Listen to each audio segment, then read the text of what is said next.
ভাই আমি খুবই অসুস্থ, আমার কাছে অত টাকা পয়সা নাই, যদি পারেন সামান্য কয়টা টাকার আমার ওষুধ দেন। কি সমস্যা আপনার? আগে সমস্যা বুঝে বলেন। আমার শ্বাসকষ্ট ও কাশও আছে, কাশ একটু বেশি। ও, এই সমস্যা নেই।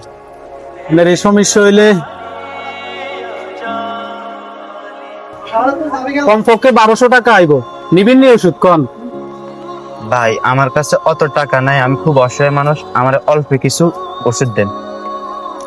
আরে মেয়ে বলেন টাকা নাই, এখানে 1200 টাকার উপরে আপনার বিল আছে। এত অল্প টাকার ওষুধ এখানে বিক্রি করা হয় না।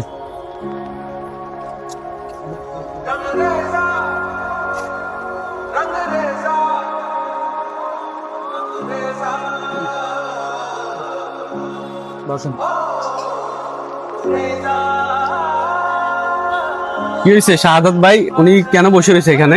আরে ভাই কইন না, উনি একটা সমস্যা নিয়ে আইছে। ওনার বিল আসে 1200 টাকার উপরে। উনি বলে যে সামান্য কিছু টাকার ওষুধ দিতে। আচ্ছা আমরা কি সামান্য কিছু টাকার ওষুধ বেশি? এখানে আমাদের হাজার হাজার টাকার কাজ কারবার, আমরা কি সামান্য কিছু টাকার ওষুধ বেশি? ভাই আমি খুব অসহায়, আমার কাছে অত টাকা নাই, উনি আমার ফিরে দিচ্ছিল ওষুধ কেনার মতো, আমার কাছে টাকা নাই। শাহাদাত ভাই, আপনি তো ওনার সাথে কাজটা ঠিক করলেন না। সবসময় কি সবার কাছে বেশি দামে কি ওষুধ বিক্রি করা যাবে? আমাদের ভাই এটা তো পেশা, আমরা যদি 2টা টাকা ইনকাম না করি তাহলে আমরা ব্যবসা কিভাবে করব? আর ওনার কাছে টাকা নেই, এটা কি হয়? শোনেন ভাই, সবাই থেকে এক সমানে টাকা ওষুধ বিক্রি করা যাবে না। উনি একজন অসহায় মানুষ, দেখতেই পাচ্ছেন ওনার কাছে টাকা নাই। উনি আপনাকে এতগুলি খুলি বলার পরও আপনি কেন ওনাকে ওষুধ দেন নাই? আমরা তো টাকার হিসাবটা করতে হয় আগে।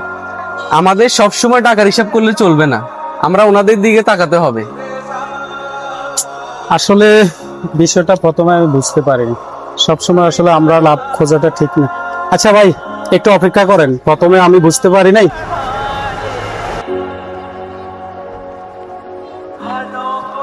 ধরেন ভাই আপনার এই ওষুধগুলো। ভাই আমার কাছে বেশি টাকা নাই, আমার কাছে এই টাকাটা আছে। সমস্যা নাই, টাকা লাগবে না, সমস্যা নেই, আমরা রাখি দেন। আর আমাদের জন্য দোয়া করবেন যেন আমরা এরকম আরো ভালো কাজ করতে পারি। জান, ঠিক আছে।